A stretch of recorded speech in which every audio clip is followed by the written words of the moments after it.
Hey, what's up guys? Welcome back to Copper Productions. In this week's video, we're going to be painting the rear windscreen sill on my R32. We haven't got a lot of time, so we're going to jump straight into it and yeah, try and get it all done in one day. Let's go. So this is where we left off last week. The whole thing has been sanded, at least the inside has, the outside not so much. So the first thing I want to do this morning is go around and clean up the whole perimeter and yeah, get it at least sandable and then sand it.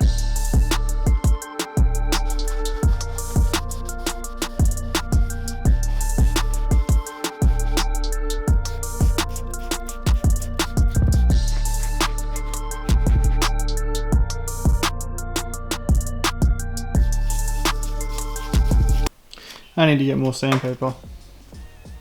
In the Rodeo we go. Wow, look at that.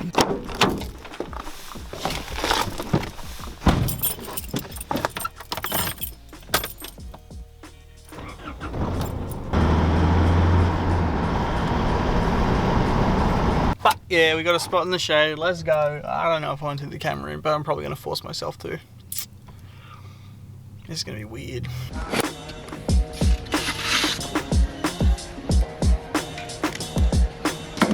Sandpaper, masking, tape, block.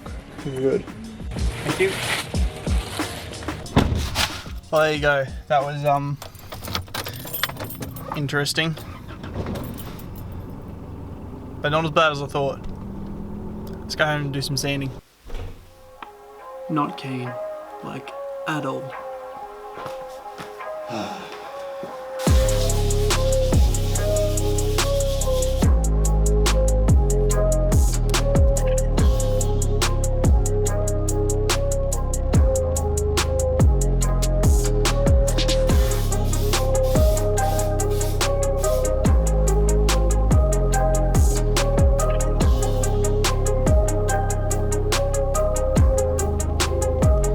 I've been a bad YouTuber. Alright, to sum up what's happened, I hit up my mate who is a professional spray painter, and I've been bugging him throughout this whole process, sort of asking questions of how far I should sand it back, how I should convert all the rust, how I could do all that kind of crap, because obviously I want to do it right?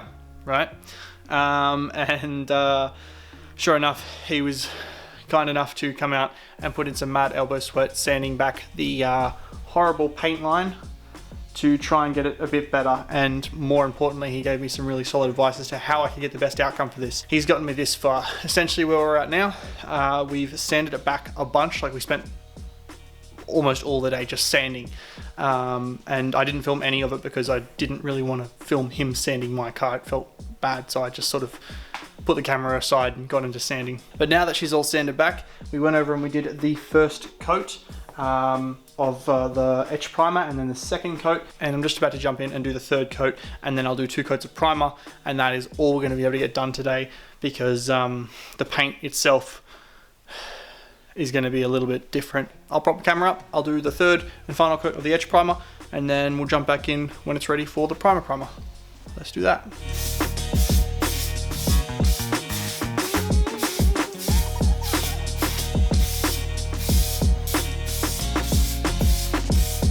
So this is what we've got it looking like now. So you see it's sort of got like that little edge where you can still sort of see some colour coming through, and it doesn't have that up there. It's good. I'm happy with it. The rust is gone and there are no holes, so it'll be rainproof, which means wet drifting, which is good. Anyway, that is going to be it for this week's video. I know we didn't get paint on it.